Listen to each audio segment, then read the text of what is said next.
Vamos al aire. ¡Qué nervios! ¡Hola! ¿Cómo están todos?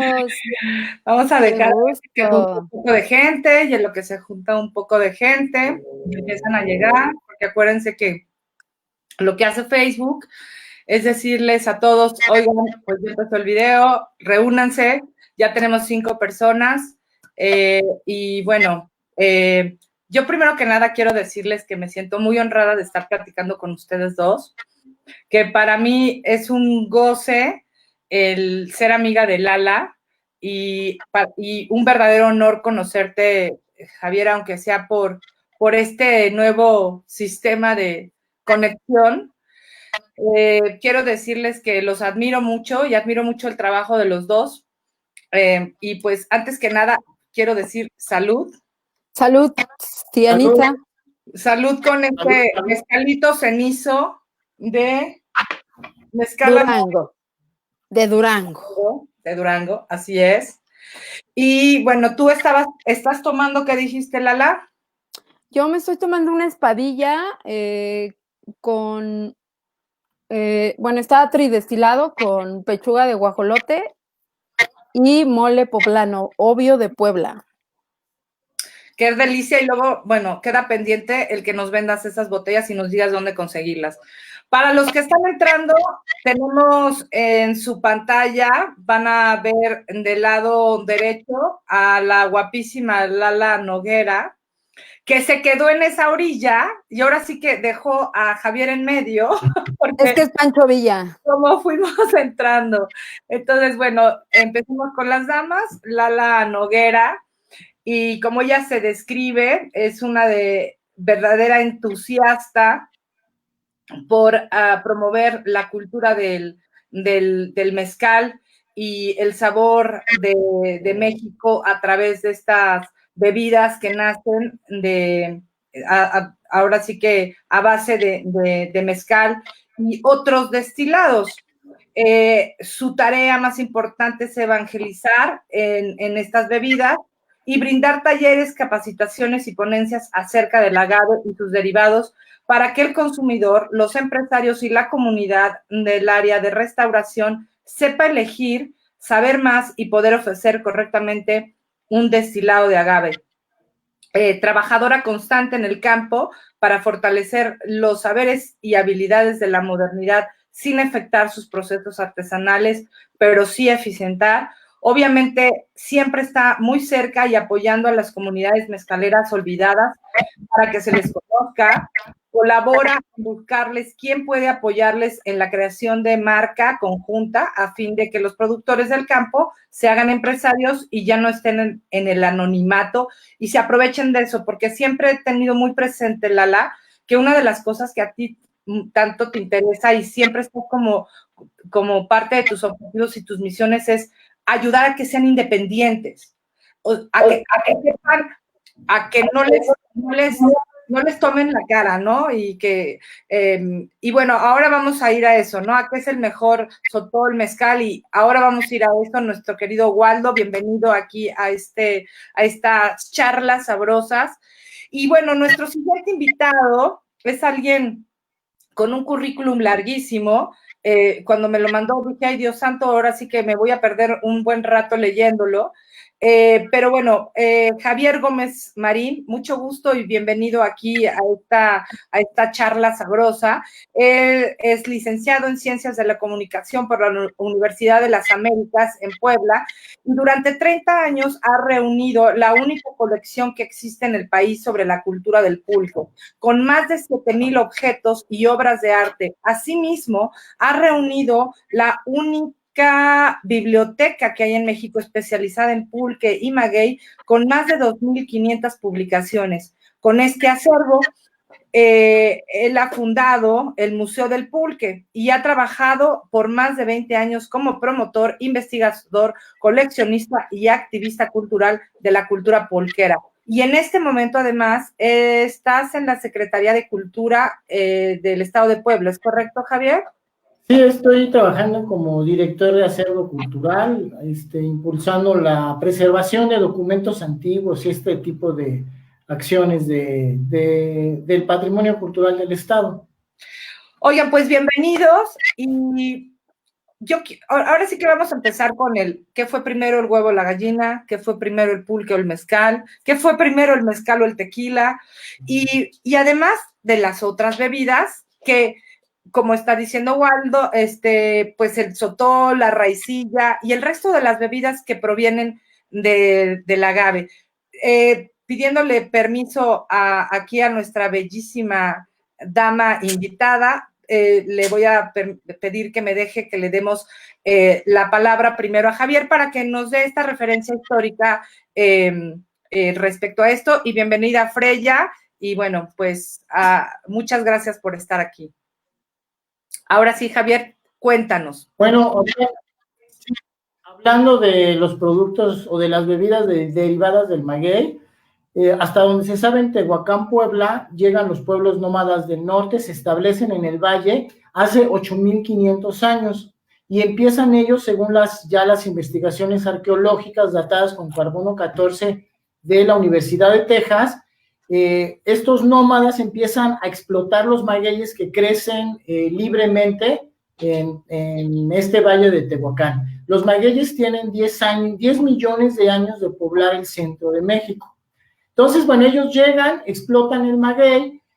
Lo que se creen los arqueólogos que pasó es que llegaron a ver los grandes magueyes pulqueros, le quisieron comerse la carne de en medio porque eran pueblos nómadas y tenían sed, no había ríos como ahora ni llaves del agua, y pues le hicieron un hoyo, una oquedad en medio al maguey, se quedó aquel agujero que habían hecho, siguieron cazando, recolectando semillas, y al otro día que regresaron, pues lo más seguro es que se dieron cuenta que se había llenado de aguamiel. Y entonces vieron que los magueyes les daban primero aguamiel, pero como eran cazadores, en algún momento fueron siguiendo alguna manada de animales, regresaron 2, 3 días después, y cuando regresaron, pues se dieron cuenta que ese aguamiel se había fermentado en ese cajete o en esa oquedad. Que ellos mismos habían hecho. ¿Mande?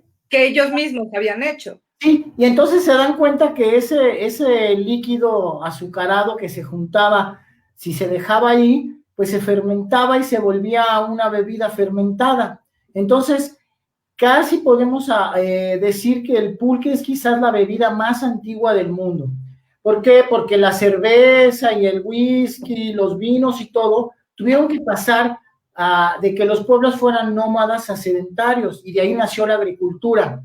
Pero aquí no, porque esto es lo que hoy los chefs le llaman cocina de recolección, ¿no? Salir al campo, recolectar y cocinar. Bueno, el explotar los magueyes es una cocina de recolección. Yo salgo y en el monte me encuentro un agave y lo exploto y bueno, ya le doy un uso, ¿no? Pero son plantas silvestres que están en la naturaleza. Después de que se explotan los magueyes, de los vestigios más antiguos se han encontrado en Colima y en la parte de Jalisco.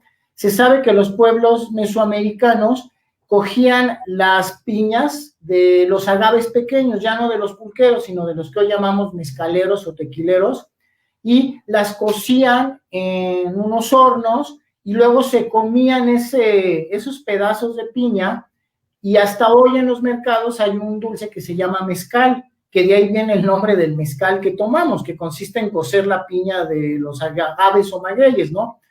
De ese exactamente. Y pues después de esto está la discusión de que si la destilación había destilación prehispánica o no. Yo en lo que he podido investigar, no había destilación prehispánica, había una forma de obtener un jugo que tenía una cantidad de alcohol, pero no era un alcohol destilado como el que estás tomando ahorita, Elsie. O sea, era nada más un jugo con alcohol. Lo que dicen los buenos investigadores, principalmente las investigaciones de la Universidad, del Colegio de Michoacán, es que llegaron, cuando está la nao de China y hay tanto contacto con Asia, llega lo que le llaman el jugo de palma. La técnica de procesar el jugo de palma y devolverle alcohol lo traen los filipinos. Y entonces, los destiladores que hoy usamos para el mezcal, que le llaman destilación ancestral, pero más que ancestral es destilación asiática, que no tiene nada que ver con la destilación española, francesa, alemana, etcétera, que vino de Europa. Y por esta razón, pues el mezcal se separa y el tequila se separan de todos los destilados nacionales, porque el alcohol de caña y todos los demás alcoholes que se toman en la colonia se hacen a partir de destiladores tipo europeo. Y los alcoholes de agave no, se empiezan a destilar con los destiladores filipinos. El alcohol de palma es prohibido por la corona y ya no se puede fabricar, pero lo que hacen es que dejan de extraer el jugo de palma y extraen las mieles de los agaves para hacer el mezcal, que también es muy antiguo. O sea, es de cuando empieza el contacto de la nao de China, que es después de 1560, empieza ya el comercio. Y entonces, lo que muy poca gente sabe es que quizás Perdóname, ¿se llamaba mezcal? No, Vino mezcal. Tenía muchos nombres. Ahorita nos puede decir Lala, pero no se llamaba, el nombre de mezcal vino posteriormente, ¿no? Tenía otros nombres antiguamente, pero aquí hay algo muy importante. El mezcal es quizás la primera gran bebida globalizada del mundo, porque tiene un ingrediente mexicano, tiene un sistema de destilado asiático y tiene una comercialización y un sistema de producción basado en el europeo. Y entonces, pues es una bebida que comparte toda la sabiduría europea, la sabiduría asiática y el conocimiento de la materia prima de Mesoamérica, ¿no? Entonces es realmente una bebida, es la primera gran bebida globalizada del mundo, ¿no? Y bueno, ya después viene, después todos los tequilas, todos los mezcales eran mezcales en México sin importar el lugar. Y había mezcal en todo el país, no como hoy lo marcan las denominaciones de origen. Y posteriormente, tequila se empieza a volver muy famosa y le empiezan a llamar, lo empiezan a denominar como mezcal de tequila, y ya luego se llama tequila, y luego posteriormente ya es tequila porque dejan la destilación ancestral de los mezcales y empiezan a destilar ya con equipo de acero, de cobre, de otras cosas que no tienen la destilación ancestral. Y ahí es donde viene la división. Pero realmente hay una película muy famosa que yo la presento en mis conferencias que se llama, mexicana, se llama De Tequila su Mezcal. O sea, quiere decir que el mezcal era de la región de Tequila, pero no es un alcohol, es lo mismo. Nada más que hoy por hoy el tequila es una bebida superior y el mezcal es una bebida superior y el tequila es una bebida por el procesamiento más industrial que tiene, pues baja su calidad, ¿no? Y ahorita de eso nos puede hablar a Lala, quien le cedo la palabra. Bueno, Lala, entonces, ¿cómo se llamaban primero los mezcales? Porque supongo que, como dice nuestro querido Javier, el mezcal no se llamaba primero mezcal, pero antes quiero decir, Freya, ahora te contestamos sobre el sotol, la raicilla, la bacanora que justamente estás diciendo. Bienvenido, mi querido Rafa, Arturo, muchas gracias. Y claro, aquí estamos con mezcalito también acompañándote, querido Rafa Mier. Entonces, Lala, ¿cómo se llamaba el mezcal cuando nace? Cuéntanos. Bueno, es que todo tiene como su principio, como lo dijo mi querido Javier, que la verdad es que es uno de los expertos más importantes de lo que son las bebidas, tanto la fermentada como los destilados, porque también tiene muchos objetos de colección de destilados de agave, no nada más del pulque, y yo ya tuve mucho la oportunidad de verlo. Digo, yo como vengo de una raíz realmente de pulquera, digo, mi familia son productores del lado materno de pulque del Estado de México, de Atlacomulco. Entonces, los primeros contactos que tengo con la planta, pues son desde niña, ¿no? Antes, como hacer un paréntesis, de ver a mi abuelo con el mecapal en la frente cargando su cuero, su raspa y su cucharilla, como le decía él, o raspa y su acocote, ¿no? Entonces, son cosas que, pues la verdad es que no se te olvidan, y los olores y el tinacal y todo eso. Y como parte de esa bebida, que cuando llegan los peninsulares a esta invasión que hacen, porque ni siquiera fue conquista, al continente y pues en esencial a lo que le llamaran ellos la Nueva España, era de cómo se iban a abastecer ellos mismos por esta necesidad alcohólica que ya traían, ¿no?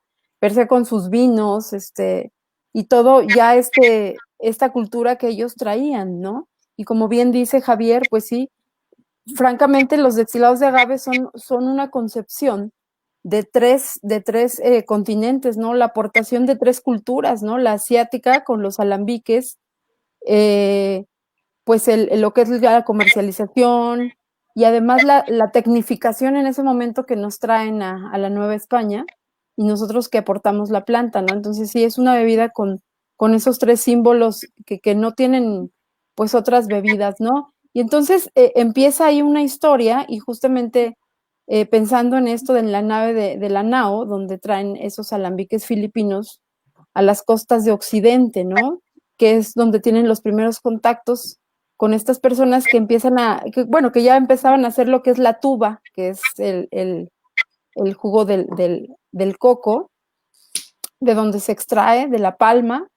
Entonces, esta tuba que ellos hacían y que ya después fue prohibida, pues sí, también empiezan ellos a tener la necesidad de hacer nuevas bebidas a partir de otras plantas, ¿no? Entonces ahí tenemos a la planta al maguey, ¿no?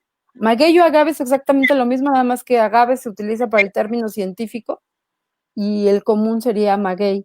Entonces, pues depende mucho del estado de la república, es como le llaman. Entonces, eso también te habla de un patrimonio cultural a través de los nombres que le designan a sus destilados, ¿no?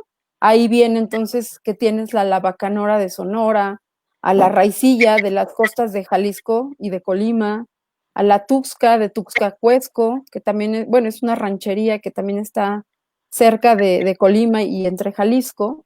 Tienes el Mixcali, que le llaman también en Puebla, le dicen Mixcali, ¿no? Que es una palabra náhuatl. Y tienes el mezcal, que comúnmente se le llama en el estado de Oaxaca. Tienes también el refino, que es también de parte de Veracruz y Morelos. Está también, pues, el comiteco, ¿no? Reciente, tiene que unos 150 años de que se elabora el comiteco, que es la destilación de aguamiel con panela, o panocha, ¿no? Que es el piloncillo. Depende también cómo, fíjate, cómo hasta el producto tiene un diferente nombre y también la planta, ¿no? Agave, maguey, pues es que son tantos nombres de acuerdo a la región que lo que te hace es tener una riqueza infinita, ¿no? Porque también a los propios magueyes en sus comunidades les llaman de diferente forma. Y eso te habla de una apropiación cultural muy importante que también se tiene, yo creo que registrar, ¿no? A través, pues, de personas como Javier, de personas que han caminado en todos estos lugares, ¿no? Ahora sí que son los caminos del agave los que te llevan a estos lugares, ¿no? No te digo sotol porque el sotol no es de agave, es un primo del agave, es más bien es un tipo como de arbustito, el Dacilirium o sereneque, que crece desde Texas hasta Coahuila, Durango y Chihuahua, ¿no? Entonces, pues no es un destilado de agave, pero también se puede identificar dentro de estos destilados mexicanos como la charanda, ¿no? Entonces, en algunas pues párrafos que tiene ahí Bernardino de Sahagún en las cosas que pasan en la Nueva España, menciona también eso, los aguardientes, como se le llamaba, bueno, a principios le decía aguardiente de maguey o magüey, ellos le decían magüey, maguey, al pulque le decían pulcre, Bernardino de Sahagún le decía pulcre, los aguardientes de caña, los aguardientes de uva, ¿no? Entonces aquí tenemos una riqueza infinita y muchas posibilidades para poder ir desmenuzando poco a poco lo que es todo este sincretismo cultural, que hasta el día de hoy, bueno, termina siendo hasta también un motivo de discusión a través de una denominación de origen mal planeada, porque no es una región como Ribera del Duero, o no es una región como Champagne o Cognac, ¿no? Donde están definidas los territorios y los kilómetros, ¿no? Que son realmente territorios muy pequeños donde tienes estas denominaciones de origen. Entonces, esta denominación de origen pues ya rebasa Javi, los 2000 kilómetros, ¿no? Entonces, ni siquiera tienes un significado cultural ya vamos a lo más básico y lo más importante, que es el gusto histórico de cada población. El gusto histórico que corresponde, te voy a hacer como la similitud un poco. Es como un intérprete, tanto los tlachiqueros como los mezcaleros, sotoleros, raicilleros, de Tusca, Refino, Comiteco, Charanda, aunque no sea de agave, para mencionarlo, son como unos intérpretes. Tú tienes de cuenta que tienes a Tchaikovsky y tienes la Obertura 1832, pero cada orquesta va a interpretarla de forma diferente de acuerdo a su sentimiento. O a Debussy, un violinista o un pianista lo va a interpretar diferente. Entonces, así es cada tlachiquero, así es cada productor de destilados de agave. Tiene su propia interpretación del arte de poder transformar esta planta en un fermento como es el pulque o en un destilado como en los diversos nombres regionales que tienen estos hoy llamados agave spirits por el mundo y que hoy día son mucho más valorados, y bien lo dijo Javier, que el mismo tequila, ¿no? Que mucha gente se queja cuando vamos al extranjero del mal tequila que les mandan, ¿no? Ay, ¿por qué nos mandan tequila de... Pero ya también mezcales, Lala. Sí, ¿mandé? Ya también mezcales. Ya también No, y mezcales. no, bueno, sí, también, la verdad es que sí, también han mandado malos, pero eso obedece también a una situación de mucho de los impuestos, ¿no? Los destilados y otras bebidas arriba de los 20 grados están pagando 53% de impuestos de IEPS, más el 16% del IVA, más ser miembro de un consejo regulador, más pagar verificaciones, análisis y hasta pagarle el hotel y el camión al verificador. Entonces, eso hace que el producto tenga menos posibilidades de llegar hasta un punto de equilibrio para los productores, ¿no? Porque los productores saben hacer esto con saberes y habilidades desde todas sus generaciones o aprendieron en esta nueva generación, porque también está un fenómeno muy importante que es la inmigración, ¿no? O sea, cómo ellos regresaron de irse de mojados y se dan cuenta que al llegar aquí a México, pues aquí está el pan, o sea, aquí está el mezcal, ¿no? Y empiezan a enseñarse a hacer mezcal, ¿no? Regresan a sus lugares de origen y empiezan con esta nueva plataforma familiar, ¿no? Porque de haberse ido, regresan y se dan cuenta que hay un mercado interesante, más no así donde ellos no son ricos a partir de esto, o sea, mejoraron su vida, sí, pero yo no conozco a ningún maestro mezcalero que de verdad sea un rico, pero sí conozco a muchos ricos que son maestros mezcaleros y que ni en su vida han cargado una pinche piña. Oye, te tengo que interrumpir tantito porque necesito regresar un paso otra vez en el tiempo. Sí. Porque platicar con ustedes, hace un rato justamente lo comentaba con Rafa Mier, que luego una hora pues nunca es suficiente, por eso me gusta más utilizar este sistema, porque si nos pasamos un poco de tiempo, no pasa nada, no nos cortan, no nos dejan hablando solos, aquí podemos extendernos. Sí. Pero necesito regresar tantito y que Javier, para de nuevo unir con lo que tú nos estás diciendo, ¿en qué momento, si el pulque era tan importante en nuestra cultura e incluso en nuestra propia dieta, Javier? Sí. Según dicen las leyendas que hablábamos ahí de historias verdaderas e inciertas, que fue por Porfirio Díaz, al meterlo de la cerveza, que le quita el protagonismo al pulque, y que en ese momento también se queda un poco bailando el tequila, ¿no? Entonces, cuéntanos esa parte histórica de por qué dejan de tener importancia estas bebidas que eran, ahora sí que parte de nuestra identidad y de nuestras costumbres, y las hacen a un lado. Y luego, ¿quién realmente retoma el tema del tequila? Y entonces con Lala regresar con el tema del mezcal. Antes que nada, quiero saludar a tu sobrina, Alejandro García. Es cierto, el sisal de Yucatán, te mencionaba a ti, Lala. Que es el enequén. Exactamente, que también se utiliza para eso.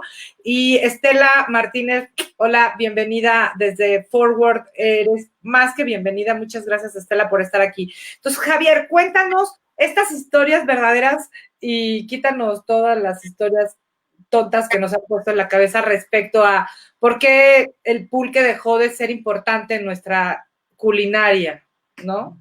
Mira, el pulque, por ejemplo, para 1910, según los estudios que hizo Mario Rancaño de la UNAM, El pulque tenía el 84% del mercado en la época de Porfirio Díaz. Adicionalmente, Porfirio Díaz tenía un gran amigo, o tenía a su mejor amigo, que era Ignacio Torres Adalid, conocido como el rey del pulque. Y los Torres Adalid y otras familias pulqueras muy famosas tenían a todos sus familiares en la Cámara de Diputados y en la Cámara de Senadores. Como hoy pasa con las grandes empresas de televisión, y bueno, ya ustedes saben quiénes tienen ahí metidos, como dirían, a su prole, ¿no? Exacto. En esta época el pulque seguía siendo muy fuerte, o sea, empezaron a entrar las cerveceras, pero no le habían quitado casi nada del pastel, porque el 84% es una cantidad enorme, si hablamos de un mercado de venta, ¿no? El tequila y el mezcal, pues eran considerados unos alcoholes muy corrientes, pero ya había personas que les habían visto la gran calidad que tenían, aunque como era un producto de los indios, de los pueblos, sabes que la época era muy afrancesada, entonces estaban despreciados.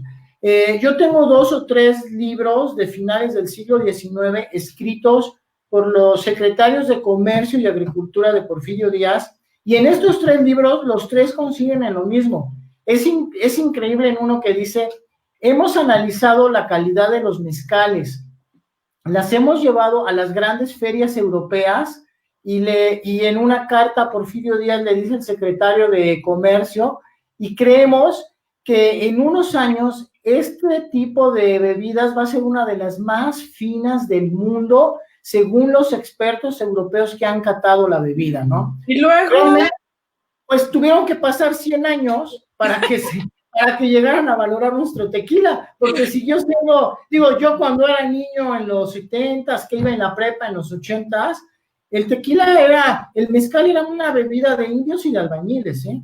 O sea, no era una bebida de la gente, pues se tomaba un tequila porque el tequila como que te podía dar un estatus nacionalista, pero tampoco te daba estatus. Las grandes bebidas eran... pero ¿en qué momento se supone que Frida sí lo hizo famoso al tequila? ¿O no fue cierto? No, realmente lo hicieron famoso las películas mexicanas, porque como las filmaban en Guadalajara. Sí, mira, ocurre algo muy importante. Cuando llega el cine, está la época de oro del cine nacional, está la guerra en Estados Unidos. Entonces los americanos no pueden viajar a ningún lado, se van a Guadalajara, es su lugar de viaje, y entonces conocen el tequila, y los mismos americanos lo hacen muy famoso en Estados Unidos, en México y en el mundo. Y México, por sus películas, que eran de las pocas que en esa época se podían exportar, porque todos los demás países estaban en guerra y no estaban produciendo cine, empiezan a conocer el tequila. Realmente el boom del tequila viene con el cine mexicano, pero viene el tequila, no el mezcal, porque los norteamericanos llegaban a Jalisco, era muy famoso ir a Tlaquepaque, ir a Tonalá, donde hacían barro, que también compraban y se lo llevaban para Estados Unidos. Entonces, el pulque empieza a tener problemas cuando se va Porfirio Díaz y los grandes millonarios del país, entre ellos Torres Adalid, que les comentaba, no solamente era amigo de Porfirio Díaz, era el hombre más rico del porfiriato.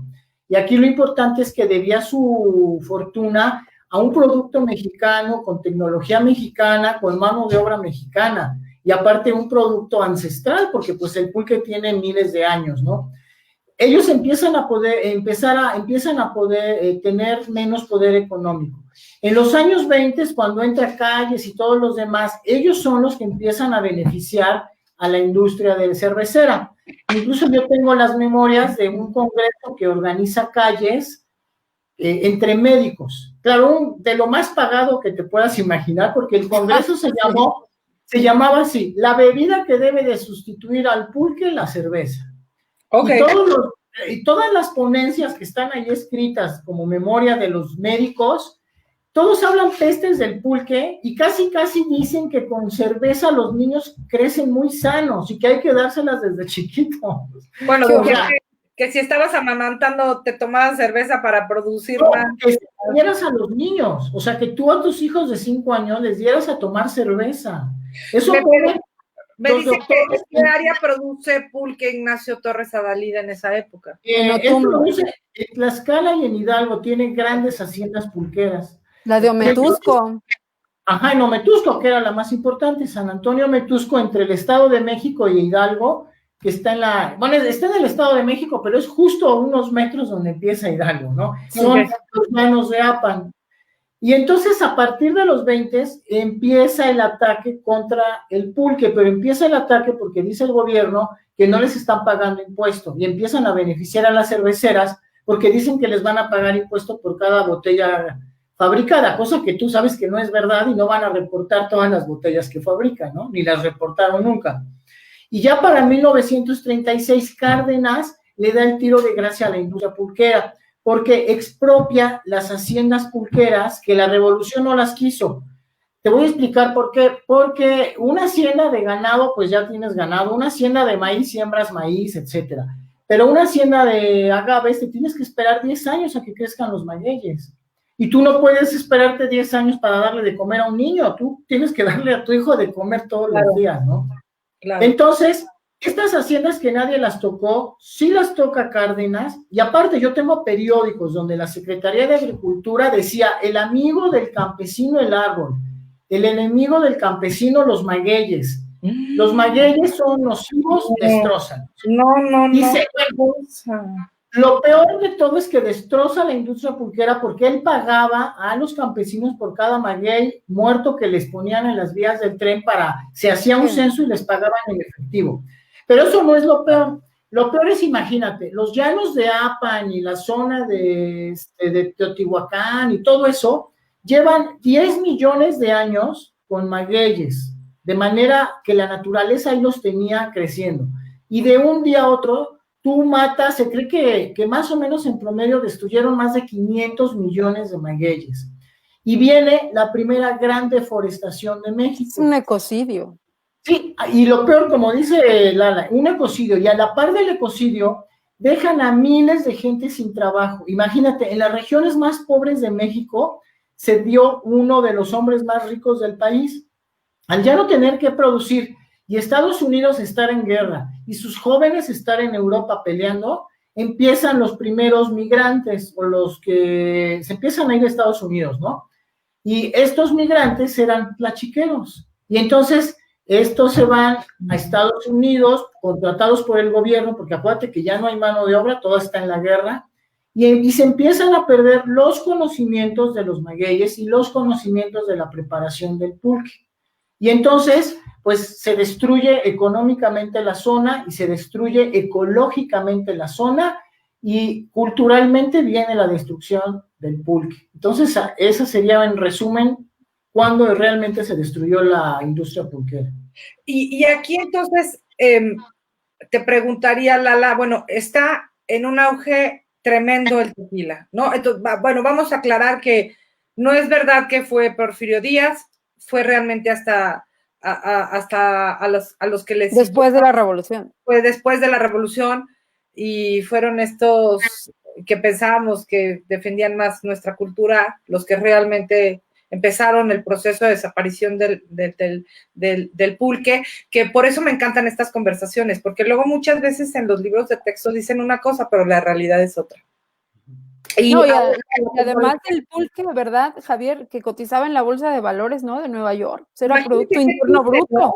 Qué triste, porque ahora es tan complejo poder tomarte un buen pulque, porque además el pulque tiene que ser fresco y tiene una serie de cosas que ahorita vamos a ir a lo que está afectando esta situación a los pulqueros. Pero antes de llegar a eso, y la otra es que no fue realmente Frida Kahlo, sino el cine mexicano, el que puso al tequila y esa botella típica flaquita, ¿no? La que puso en alto el tequila. Y entonces, mientras tanto, ¿qué pasaba con el mezcal, Lala? ¿Y tú cuándo crees que realmente empieza el mezcal otra vez con este gran boom que yo recuerdo hace 10 años empezar con el estudio porque me llamó la atención con nuestra querida amiguísima, adorada Graciela Ángeles, y que me topé con los niños de Siete Misterios, etcétera. Pero entonces, ¿cuándo empieza toda esta situación del mezcal y por qué? Pues fíjate que realmente quien empieza toda esta situación es después de que el tequila se está viendo como uno de los principales productos en las bebidas alcohólicas destiladas de México, pues ya para los años 50, ¿no? Finales de los 50 empieza a haber como una repercusión muy importante comercial, ¿no? A través de la venta, ¿no?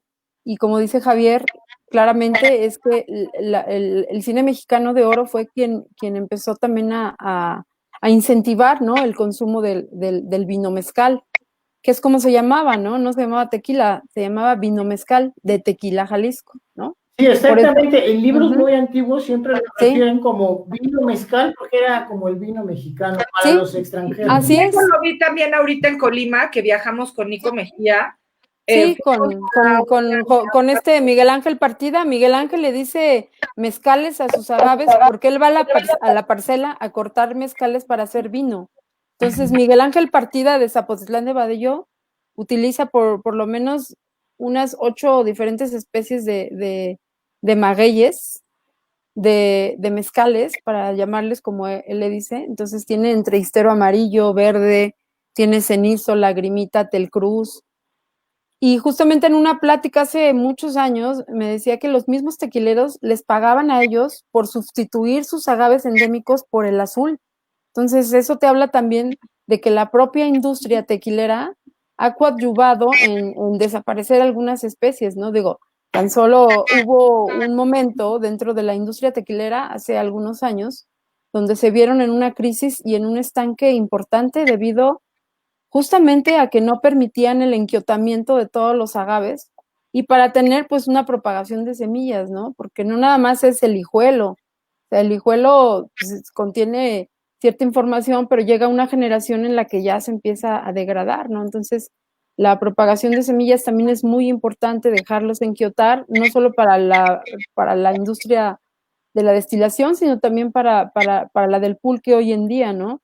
Entonces, no nada más en los pulqueros existe el salmiana, entonces hay manso, hay mexicano, mano larga, prieto, ayoteco, o sea, hay una serie de diversidades impresionantes que se han conservado gracias también a eso, a la propagación de sus propias semillas y hoy a la micropropagación que existe para salvaguardar algunas especies o inclusive para poder acelerar sus tiempos de maduración y obtener más azúcares. Entonces, todo este boom empieza pues aproximadamente hace 20 años, que es más o menos lo que tiene la denominación de origen cuando se dan cuenta. ¿Por qué hicieron la denominación? Cuéntame. Pues porque se supone que tenían que tener un control acerca de los estados que iban a poder producirlo. ¿Te das cuenta que tienes ahí una... ¿En el territorio nacional hay agaves como para poder hacer mezcal? Bueno, las Baja Californias no.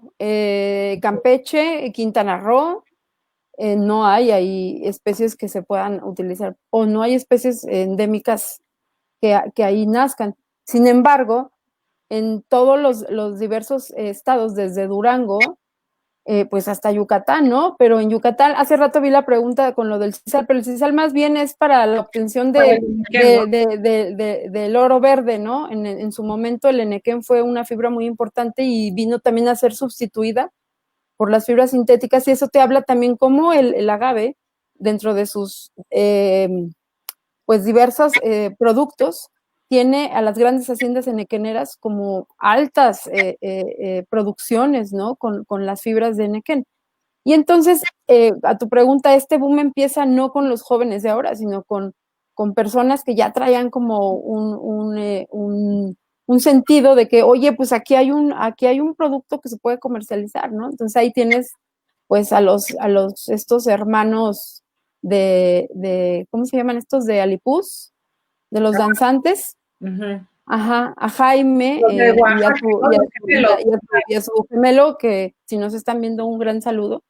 Pues si no, a Roque también. Entonces hay gente que ya tiene la familia Ángeles que tenían pero la familia Ángeles con don Lorenzo, que en paz descanse, él ya venía haciendo mezcal desde hace muchas generaciones y él pues lo vendían entre su comunidad, ¿no? Iban entre sus pueblos lo vendían, pero no, para ellos no era como el producto que con eso iban a vivir, porque de lo contrario, pues también se hubieran muerto de hambre, ¿no? Como se puede decir actualmente, porque ellos, además de ser productores de mezcal, imagínate si nada más se dedicaran actualmente a esa actividad, pues no les va a dejar nada. Entonces son carpinteros, son campesinos de maíz, de frijol, de vegetales, o sea, son toda una serie también de metodologías dentro de su propia oficio, porque es un oficio además.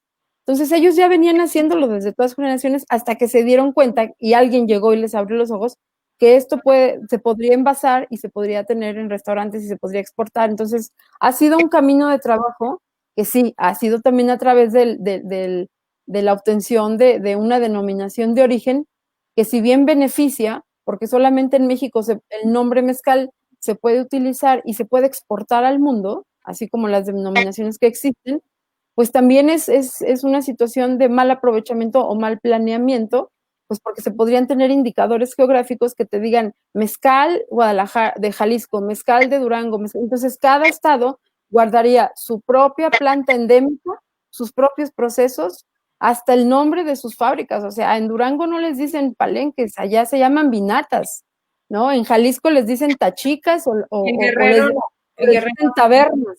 Allá en Guerrero es la vinata, y entonces la coa que utilizan los tequileros se llama tarecua en Guerrero. Entonces, como cada proceso tiene su propio sincretismo y cultura de acuerdo a su estado, fíjate, al estado, al municipio y al pueblo. O sea, son una diversidad de nombres y de cultura, ¿no? Entonces, debiera de existir algo como existe, por ejemplo, en los pueblos de aquí de la Ciudad de México, de las colonias rurales o las alcaldías rurales, donde se guardan y se respetan a través de la Constitución los usos y costumbres, ¿no? De los pueblos originarios. Entonces, eso es muy importante, ¿no? Que hubiera los usos y costumbres para el mezcal, para el mismo pulque, porque no es lo mismo el pulque que se hace quizá en la zona del Mezquital, que es una de las zonas más pobres de Hidalgo, y donde los niños, desde todas sus generaciones, su fuente de abastecimiento ha sido el aguamiel,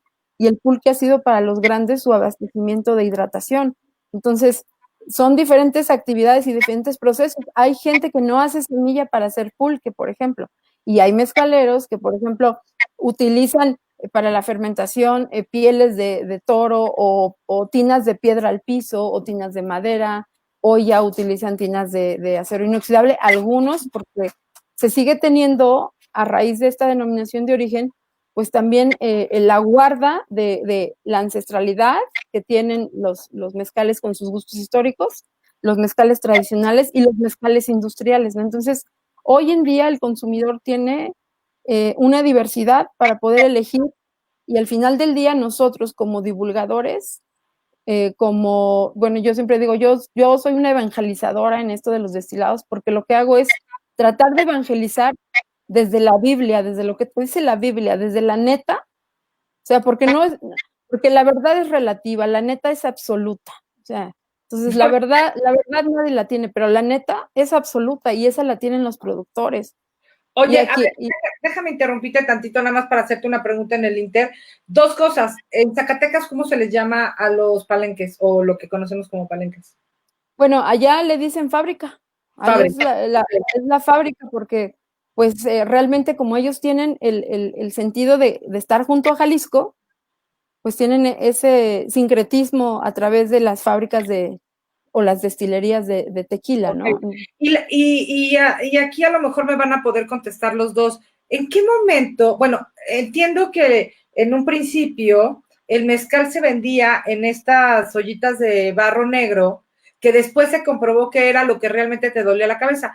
Porque, a ver, ojo, yo estoy tomando este mezcal en un vasito de cerámica, que es un barro tratado. Porcelanizado, ¿no? Exactamente.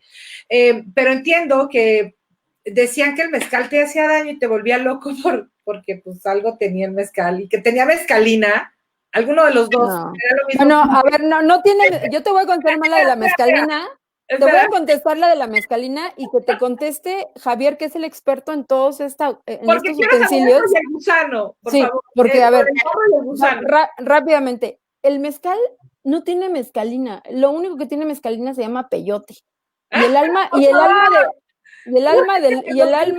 el alma del peyote se llama mezcalito, curiosamente. Y luego, el gusano, o sea, fue alguien que se le cayó un embotellador aquí, yo creo que en la Ciudad de México, porque o sea, los pueblos nunca le echaban gusano. Además, el chinicuil apesta, o sea, apesta muchísimo, la verdad. O sea, es muy aromático. Entonces, le das en la madre completamente a un buen mezcal. O sea, es innecesario ponerle un gusano. Eso es más bien para los guiris, para los turistas, o sea, pero no es innecesario. Y eso no, los pueblos no tienen la costumbre de ponerlo. Hoy se lo ponen porque pues a los turistas les da morbo y es como un tabú, ¿no? Es como ponerle alacrán y ponerle un dedo, ¿no? Como los tamales de la señora de la Ciudad de México, ¿no? Que metió a su esposo y metió todas las partes en el tamal. Oye, la nota roja. Oye, pero a ver, ay, qué bonito. Pero a ver, Javier, ¿qué? Explícanos lo del barro. ¿Era realmente el barro lo que hacía que te doliera la cabeza y lo que hacía que te sintieras mal? ¿O cómo entró? No, mira, ¿Cómo fue que pasó esto de que pensaban que el mezcal hacía que perdieras la cabeza y que tuvieras alucinaciones? ¿En qué momento se da eso? Mira, primeramente el mezcal que tomamos hoy no es el que se tomaba cuando se envasaba en barro. Era un mezcal que tenía 60 o 70 grados de alcohol. Puntas. El mezcal antiguo tenía mínimo 60 grados. O sea, no como hoy que la ley te pide 40 grados o 38. Okay. Entonces, de ahí viene la leyenda de que el mezcal tiene estas características. Ahora, el barro no tiene nada que ver. Te voy a explicar por qué en barro. Yo tengo unas 200 botellas mezcaleras antiguas de barro de todo el país. Se embotellaba en barro porque era una bebida muy corriente. Las botellas de barro eran muy baratas. Las botellas de vidrio eran muy caras, no como ahora, ¿no? Entonces, la gente no podía, no, un producto tan barato no podía salirte más cara la botella que el producto, ¿no? Claro. ¿Qué hacían entonces? Pues lo envasaban en barro. Aparte había miles de artesanos que hacían barro en todo el país. Era un producto muy accesible, muy fácil de hacer y aparte te lo personalizaban, ¿no? Las botellas tenían forma de mujeres, de animales, de plantas, de lo que tú quisieras. Y entonces, dependiendo del lugar, cada mezcalero tenía sus propias botellas. Y ese era como su marca. No había marcas como hoy, ¿eh? La marca del mezcal era la figura con la que le envasaba ese fabricante. Esa familia. Esa familia, sí. El barro negro, no es cierto tampoco que lo inventó, no recuerdo ahorita el nombre de esta señora de Oaxaca, de Coyotepec, no. El barro negro se encuentra desde la época prehispánica y lo encuentras en todos los entierros y en todos los sitios arqueológicos. Ahora, no es cierto que tiene esas grandes cantidades, como dicen, de uranio. Si tuviera, realmente ya la gente se hubiera enfermado de cáncer. Más bien de plomo, ¿no? No, es que los gringos decían que tenía uranio. El barro negro de Oaxaca. Ahora, el barro negro para contener el mezcal no es ese barro que tú ves en el mercado de Oaxaca, negro, ¿eh? Es un barro que se ve como plateado. Tiene que cocerse mucho tiempo a muy alta temperatura y la característica que tiene el barro negro con los demás barros, por eso se usaba, es que se vuelve impermeable la botella de barro. Y los otros barros, aunque tú los cozas mucho tiempo, no son impermeables. Va a sudar la olla, ¿no? A menos que la cubras con un vidriado. Entonces, había dos botellas. Las de barro normal iban vidriadas y las de barro negro iban bruñidas. Y con bruñidas es pulir el barro antes de que seque. Y con eso, pues ya tenías una botella impermeable. La gente decían que se volvían loca. No es que se volvía loca, pues es que si tomas alcohol de 70 grados y te echas una botella, acabas loco, pero... Claro. Pero ese es un mito, y nada más quería agregar rápido del gusano. Los que vuelven famoso el gusano son los japoneses, porque... Eso que sabía. Ok. Sí, ellos eran los que pedían que las botellas llevaran gusano, y ahí se vuelven... Por eso le empiezan a echar gusano en los 70s. Sí, pero no es una cultura, eso es una... Como dice él, es una forma de comercializar y a través de una mercadotecnia que te solicitan, por ejemplo, los japoneses, pero no es algo que sea un sincretismo de los pueblos, o sea, eso es hoy. Y hoy te dicen, es que este sí es mezcal de gusano, pero ¿qué gusano? Chinicuilo blanco. No, dice, es que el blanco se nos reproduce. Le digo, es que los gusanos, o sea, no se aparean entre ellos porque son larvas. No, sí se aparean. Dices, no, malditas drogas, ¿no? Aquí quiero hacer dos cosas. Nos dice Rafa Mier que a partir de la misma Constitución se puede apelar el quebranto de los derechos de los sabores de los pueblos originarios. Hay que unir esfuerzos en su reconocimiento. Y bueno, también nos dice Alfonso Suárez que no es barro negro como tal, es un efecto de la quema, sin oxígeno. Por eso tiene esa... Es que ya no me dio tiempo de explicarles. El barro negro que venden en las tiendas de artesanías está cocido a muy baja temperatura. Y si tú llenas una jarra de ese barro negro con agua, se deshace, ¿eh? Porque nada más sirve para decoración.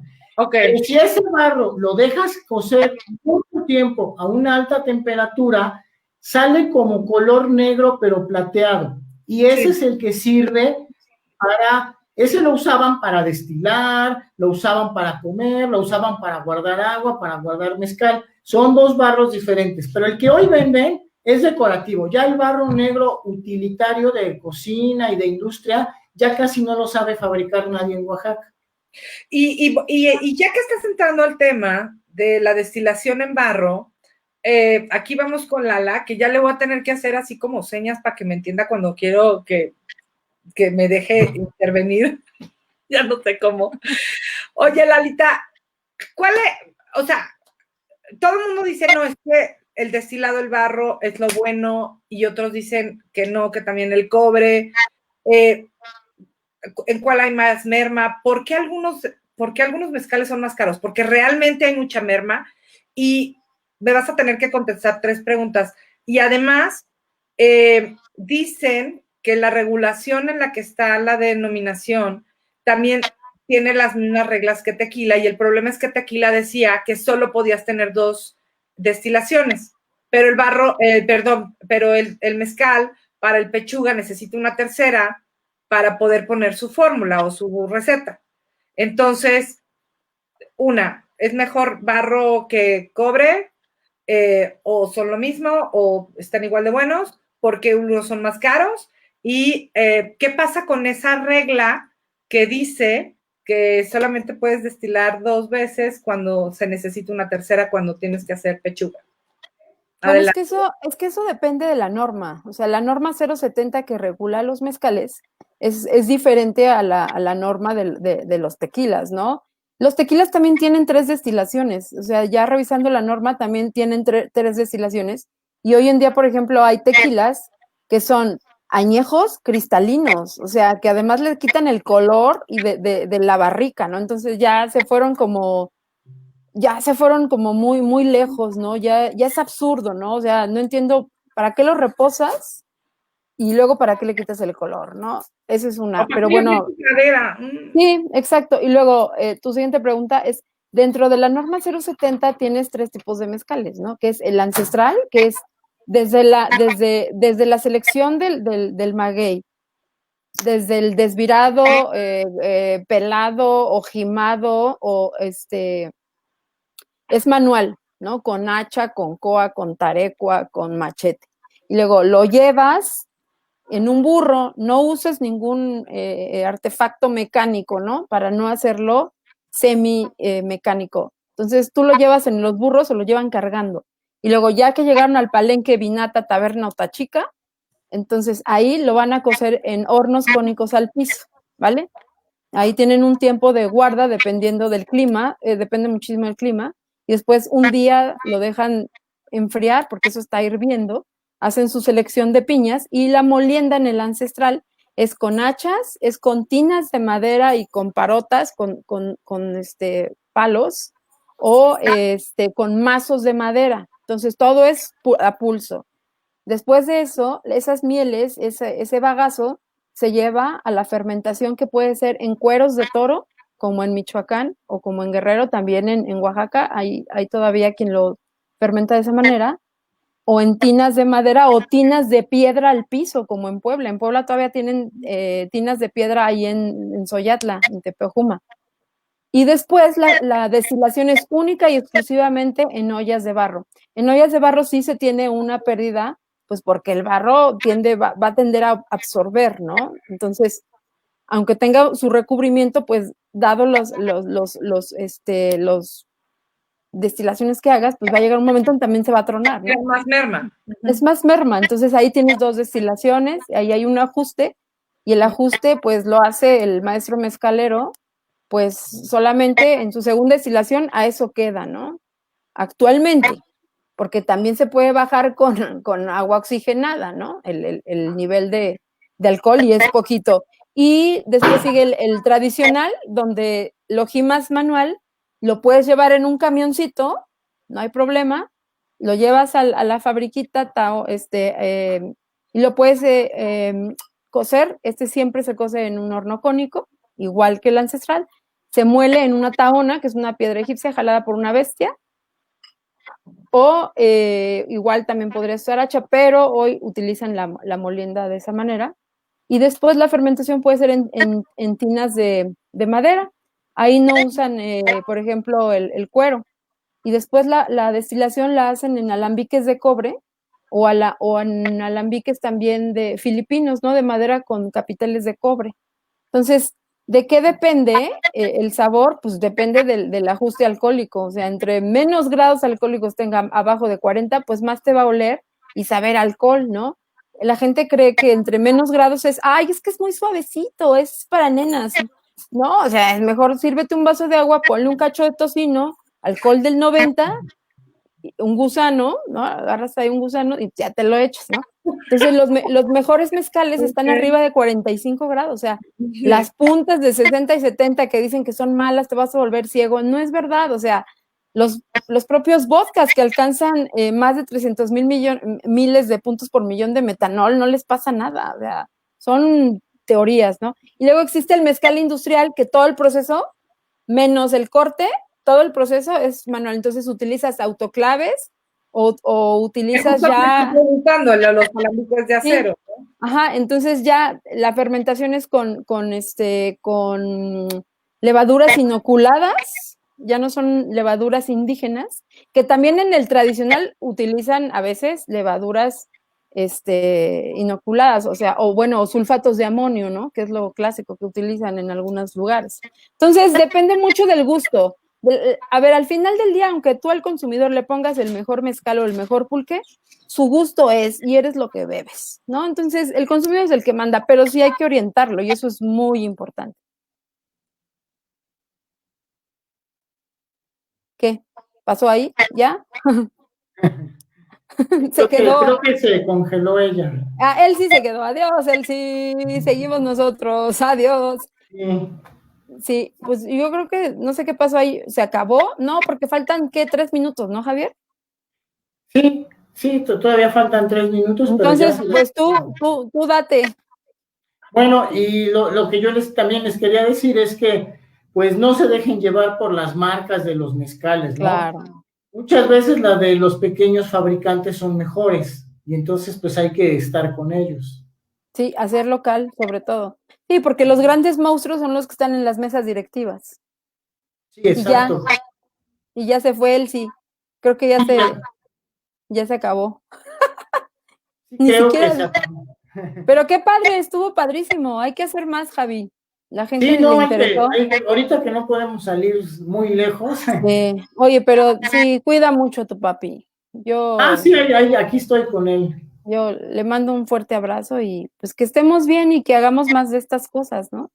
Sí, Para exacto. que la gente pues entienda y sobre todo tu patrimonio tan importante que tienes. Que todo el mundo me pregunta, oye, la película de Hitler. Digo, pues ahora que termine todo esto, yo creo que un día se va a animar nuestro querido Javier, y la va a pasar. ¿Sabes quién me preguntó? El dueño de Cinépolis. ¿Qué se quedaron? Perdón, me sacó el... Con razón. Sí, pero mira, ya se la volvieron a sacar porque creo que ya. Pero amigos, gracias que nos escucharon, Javier, querido. No te vayas. ¿No? Que todavía no nos vayamos. No, pues es que te quedaste Yo creo pasmada, que hija. es que el ancho de banda a veces se satura y por eso ya me Sí, ha pasado, sí, se congelan las imágenes. Exactamente. es Pero que ya tengo aquí cómo tener un backup, así que tú no te preocupes. Lo único que me gustaría así, y que incluso quiero ver antes de que me saque el ancho de banda de un internet que siempre he presumido, pero que parece hoy me está queriendo quedar mal con ustedes, especialmente con un tema que a mí tanto me apasiona y que me preocupa. ya se la llevó, ya se la cargó Telmex. Sí, a mí me ha estado pasando ahora igual, tengo así Sí, interferencias y se Es congelan. lógico porque estamos todos conectados. claro, padrísimo, ¿no? Sí, en Como, esta hora mucha gente está en internet y se satura no, la... y aparte es la nueva forma de vivir, Javi, porque no, o sea, si antes estábamos absorbidos, creo que hoy es 3 veces más y es la nueva forma de comunicarse, ¿no? Sí, De exacto. interactuar. Es correcto. Oye, yo quiero preguntarles, y no importa si me salgo yo, ustedes continúen porque están en el estudio. Esa es la maravilla de este StreamYard que le llaman, así se llama esta compañía. No importa si yo me salgo, yo voy a entrar y salir porque tengo un backup aquí. ¿Qué Okay. pasa con el campo? Vamos a hablar muy rápidamente de qué está pasando ahorita con todo el... Bueno, yo Javi, lo que nos preguntaba es, porque me había dicho al inicio, ¿qué está pasando ahorita con los productores? Bueno, como todo está congelado, no hay transporte, no hay clientes en la calle, el mezcal yo lo puedo producir y lo puedo almacenar. Entonces, claro, como sea la libra, ¿no? Pero el pulque es un producto fresco y si hablamos, como dirían los vendedores de tiendas de autoservicio, tiene una vida de anaquel máxima de 7 días, no dura más de 7 días. Entonces, si yo no lo comercializo rápido, se me echa a perder y lo tengo que literalmente tirar al caño. Entonces, ahorita los productores tienen el gran problema que están cerradas las pulquerías que son sus distribuidores, no los están dejando vender en la calle y en los tianguis porque están cerrando los tianguis y entonces la producción del pulque se está tirando a la basura. ¿Por qué? Porque ellos ya tienen magueyes que están produciendo de 4 a 6 meses aguamiel y no puedes parar la producción, ¿no? Es como tener no, una vaca. Te va a dar leche, haya o no crisis económica. Y el maguey, a él no le interesan las pandemias, ni las crisis, ni las guerras, ni nada. Una vez que tú lo capas y inicias la producción, son de 4 a 6 meses que te va a dar aguamiel. Entonces, pues tienen que ir a sacar el aguamiel todos los días los productores. Lo único que les queda es, si no pueden vender pulque, pues el aguamiel, cocerla y hacer miel de maguey. jarabe de agave. Ajá, jarabe de agave. Y algunos que medio les saben, Ya pues destilan. ajá, pueden producir pulque y destilarlo. Pero realmente estas dos últimas opciones son muy pocos los que saben hacerlo. El gran problema es que la gran mayoría de los productores de pulque pues están con una gran crisis porque Sí. no pueden sacar a la venta el producto y después de 7 días ya no sirve para nada. Pero ¿sabes qué? Aquí hay una cosa bien importante y eso justamente lo estaba platicando con algunos amigos mezcaleros. Cómo ellos la van a también a sufrir como todos, o sea, no son únicos ni son los que la padecen más, todos la estamos padeciendo desde la plataforma más importante de esta pirámide que es el campo, pero cómo ellos hoy están coadyuvando algunos en algo que se llama deja de producir alcohol para beber, para producir etanol para salvar vidas. Están produciendo algunos amigos mezcaleros de Sotol, de Bacanora, de Tequila, están produciendo alcohol para hacer gel antibacterial y darlos a los centros comunitarios, a los hospitales, como el caso de esta cerveza que está aquí en Legaria, que hizo 500,000 litros de alcohol para poder dárselo al Instituto Mexicano de Seguro Social. O sea, cómo las pandemias también ayudan a ver al alcohol desde otro punto de vista, ¿no? Como el gobierno dice, es que le cobro tantos JEFs y tanto impuesto a las bebidas porque a mi gobierno me cuesta mucho rehabilitar a un alcohólico. Mentira, o sea, no les cuesta nada, ¿no? Ni les importa. Entonces, lo que está demostrando hoy la industria del alcohol a nivel mundial, porque no nada más es México, o sea, somos un grupo de expertos o de gente que nos dedicamos a esto, desde las ginebras, Bayou, Sake, Brandis, Armagnacs, nos unimos y se llama Distillers Against the COVID. Entonces, como todos hicimos un esfuerzo para poder incentivar a estas empresas destiladoras a producir etanol o estos geles antibacteriales y donarlos a sus centros comunitarios, sobre todo en Latinoamérica, ¿no? Por ejemplo, con la cachaza, con el aguardiente en Colombia, con el pisco de Perú, ¿no? Y todos están haciendo esa acción, ¿no? Entonces, no nada más hay que verlo como un producto que te va a poner mal o bien, ¿no? Depende también tu mood y depende el nivel de necesidad que tengas tú, porque ya sí es una droga, pero para eso estamos nosotros, para controlar a la gente, ¿no? Para explicarles que esto, si bien es un aquavité, también es un sentido que te puede dar un poco de alegría, etcétera, pero sin abuso. Pero hoy en día, en este momento, muchas empresas en el mundo que hacen destilados, spirits, están coadyuvando en la elaboración del etanol para la industria de la salud y más en estos momentos. Oye, y una cosa muy importante es cómo podemos ayudar a que el mezcal, a pesar de todo esto, y el pulque sobre todo, a pesar de todo esto, se entienda como algo que tenemos que apoyar en nuestro país, por un tema de los campesinos, por un tema de identidad y porque además necesitamos ayudar a gente en el campo. Me gustaría que primero contestara Javier para terminar con Javier y ahora sí que finalizar con broche de oro contigo, Lala. Mira, el comprar pulque es preservar una tradición de miles de años, que es una herencia mesoamericana viva, porque nunca se dejó de producir el pulque ni nunca se dejó de tomar. Entonces, cuando yo tomo pulque, tengo que pensar que estoy ayudando a campesinos que se esperaron 10 años para poner en mi mesa el pulque, en primer lugar. En segundo lugar, pues mi prosperidad se va a quedar con gente humilde y realmente le va a ayudar a sobrevivir, y con esto se pueden replantar más magueyes y continuar la tradición pulquera. Y finalmente me gustaría decirle a las personas que nos están viendo que el pulque y el maguey son tan importantes que están en el nombre de nuestra nación. Hoy los lingüistas de la UNAM nos dicen que México es una palabra que viene de dos raíces náhuatl, simplemente de ME viene de Met en náhuatl, que significa maguey, y Chico en náhuatl significa ombligo. Por lo tanto, México es ombligo del maguey, y el ombligo del maguey es aquella oquedad que se le hace para producir para sacar el aguamiel y producir el pulque. Por eso yo a todo el mundo le digo que cuando les pregunten que a qué sabe el pulque, pues les digan que sabe a México.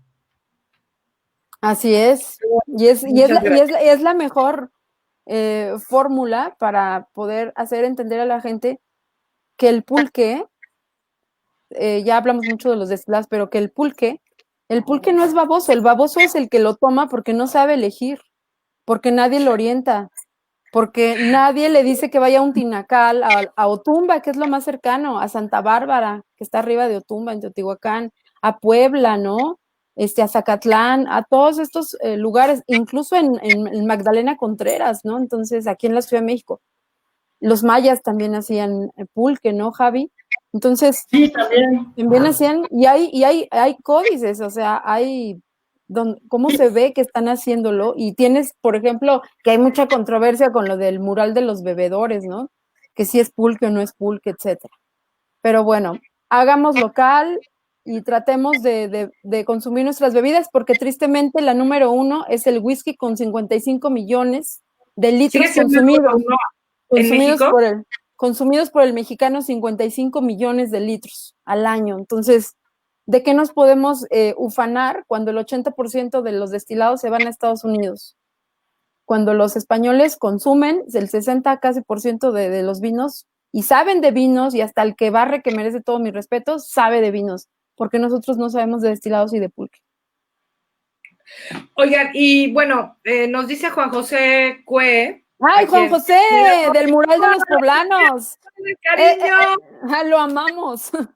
Lo amamos. Ya más porra no te pudimos haber echado. Es que comemos delicioso en el mural de los poblanos y lo Exactamente. extrañamos muchísimo. Oye, está diciendo que se puede hacer. Me gustaría agregar que él es el único restaurante en México que tiene un mes dedicado a la comida pulquera. Es Así una es. parte gastronómica muy olvidada, y en el mes de enero pues tiene la semana el mes de comida Del pulque. Pues y de los felicidades por el esfuerzo que Sí. hace su restaurante. Y esperemos Y bueno, regresar pronto. exacto, y está diciendo que sí hay entrega a domicilio, pero era lo que nos decías, que ahorita están diciendo que pues por la manera en la que se extrae el pulque, pues hay contaminación y que entonces no los están dejando vender. Bueno, las pulquerías de la Ciudad de México están vendiendo, o sea, para llevar. Entonces, tienen su mesita afuera, tú llegas a la pulcata, yo tengo una muy cerca que se llama Las Cremas de la Argentina, y tienen afuera su mesita y sobre todo es, fíjate, Javi, es pulque de Tlaxcala, de los del Raso. Como que los del Raso son como los caciques, hijo, de todo el pulque en la Ciudad de México. ¿Qué onda con Anacamilpa? Sí. Sí. Oigan, bueno, yo quiero cerrar porque quiero que la gente sepa, para los que, por ejemplo, Estela Martínez, que nos está escuchando desde el hermoso Forward, ahí en Texas, o Michelle Cura, que no sé si sigue en Chicago o ya se fue para otro lado. Hay mucha gente que está afuera. Que sepan dónde los pueden encontrar. Miren, Lala es muy fácil porque es @Lala Noguera y la encuentran en todos lados, hasta en la sopa. Es muy fácil. Pero tiene un lugar hermoso que se llama Casa Azteca, desde el cual está apoyando a muchos mezcaleros haciendo entregas en la Ciudad de México. ¿Es correcto, Lala? Sí, algunas marcas me han pedido que a través de nuestra, bueno, de la plataforma que es Casa Azteca, podamos que ellos entreguen su producto. Entonces, Casa Azteca lo que hace es mandarle los pedidos, ellos lo entregan, ellos reciben la lana. O sea, muy pocas veces he ayudado, como por ejemplo a algunos por ejemplo, de Michoacán, que me mandan el producto, a Luz María por ahí, le mando un saludo. Entonces, pero a sus cuentas llega el depósito, ¿no? Entonces, sí ayudan, la verdad es que sí se ayuda porque, pues como dijimos, al final del día este encierro es menos con un buen mezcal, con una buena bebida. Sí pueden ir a las pulcatas, vayan, están abiertas y afuera están ¿Nos puedes decir despachando. dónde? Sí, Dirección, teléfono tuyo, pero por favor. yo pensé que de las pulquerías. También. Bueno, las pulquerías que están abiertas, por ejemplo, está la Paloma Azul, que es eje 8 y circuito. Está la Catedral del Pulque, que está en el centro, bueno, casi por el centro, en Motolinía creo que es, ¿no, Javi? Y No, la Catedral del Pulque es Isabel la Católica. Isabel la Católica, perdón, y eje central. Lorenzo Uturín. Sí. Están, por ejemplo, la Tlaxcalteca, que está en Misterios y Beethoven. Digo, porque como luego ando entregando, las veo y sí, la verdad me meto y me compro un litro de piñón, que es mi favorito. Y mis redes, bueno, es en Twitter, en Instagram y Facebook, @Lala Noguera, o en la página igual de Facebook, es Impulso Agavería, que ahí nada más se habla del pulque y de los destilados. No se vende nada ni hay publicidad de marca, sino realmente el trabajo que hacen es todas estas personas que merecen un gran reconocimiento nacional, porque solamente los lachuqueros y hoy los maestros que destilan al agave en todos sus diversos nombres son quienes han conservado propiedades organolépticas, historias y culturas y tradiciones a través de gustos históricos que no tienen ni siquiera el mejor whisky. Entonces, valórenlo de verdad, porque es algo que dentro de unos años con estas pandemias ya no va a existir. Salud. Gracias. Javier, ¿cómo podemos saber más del pulque? Y después de esta pandemia y de esta contingencia y de esta cuarentena, ¿cómo podemos llegar hasta tu museo y aprender más del pulque? Y en este momento, ¿cómo podemos apoyarte para apoyar a los pulqueros? No sé cómo le llaman. Corte, pero que se comprometa Javier en estos días. ¿Cuál sería la palabra correcta? Javi, comprométete en estos días a pasarnos el documental que tienes de Hitler cuando mandó por pulque a México, que tú eres el único que lo tiene. Ah, Claro. sí. Sí, voy a programar una sesión para mostrarlo. Sí, estaría padrísimo. Bueno, a mí me pueden encontrar el que me quiera mandar un email es jgmarinmx@yahoo.com.mx o en mi mail del Museo del Pulque, que es museodelpulque@yahoo.com, que ese está mucho más fácil. Yo publico en mi Facebook puras cosas de pulque, ¿eh? No publico nada personal y pues ahí pueden ver, todo es público, es Javier Gómez Marín, ese es mi Facebook. Y allá en Javier Gómez Marín me pueden encontrar. Próximamente ya en museodepulque.com van a poder ver subida a la página, ya donde están las primeras cosas que estamos realizando del Museo del Pulque. Que bueno, les platico, el Museo del Pulque tiene una colección de 8,000 objetos y obras de arte sobre pulque y una biblioteca con más de 5,000 libros ya actualmente sobre el pulque, ¿no? Entonces, Visítenlo. sí va a ser museodelpulque.com o pulquemuseum.com, están las dos, dominios ya tiene muchos años que los compré. Museo del Pulque es una marca registrada que tengo hace muchísimos años, pero ya la voy a empezar a usar a través de mi página. Y ahí es donde me pueden encontrar y con todo gusto les contesto los mails, cualquier mensaje de Facebook también les contesto. Y próximamente ya empezaré a subir muchos videos sobre el pulque para que puedan estar viendo en las diferentes plataformas. La del niño, Javi, la del niño. Ah, sí. ¿Y tu última pregunta cuál era, perdón? Algo me habías pedido. Sí, que nos dieras toda la información de cómo ir a verte y definitivamente pues también cómo podemos ayudar a todos los productores de pulque para que pues ante esta contingencia no se sientan desamparados. Sé que lo podemos hacer a través de ti, pero si hay algo más que quieras invitar a la gente a que te apoye para que estas personas que no las están dejando distribuir, pero que no se sientan desamparados. Mira, el problema es que los que no les dejan distribuir no son las pulquerías, sino son los que siempre vendían en los tianguis, en los mercados, que son los productores pequeños. Entonces, la mejor forma es que si yo veo un productor en cualquier lugar del centro o en cualquier mercado chiquito, es comprarles. O sea, igual que yo soy también un fanático del arte popular y siempre le digo a la gente, si ves a un artesano, cómprale, no le pidas un descuento, porque se pasó mucho tiempo para poder elaborar una vasija de barro, una canasta tejida, y si nosotros no los ayudamos así, pues ellos van a tener que dejar su actividad y, por ejemplo, van a acabar de empleados de un Oxxo y se va a perder una tradición centenaria de que sus familias, sus padres, sus abuelos, sus bisabuelos eran artesanos, y como la gente desprecia la artesanía y en muchas partes le desprecian el pulque, pues lo pierden. Acuérdense que no pueden dejar de venderlo diario porque todos los días el maguey les está dando aguamiel y lo tienen que fermentar. Entonces si yo veo un pulquero, pues ayudarle y decirle a mis amigos por el Facebook, oigan, en tal mercado que hay poquita gente, hay un pulquero, vayan y cómprenle. Y recuerden que un vaso de pulque tiene la misma cantidad de lactobacilos que 40 Yakults. Entonces, mucho mejor.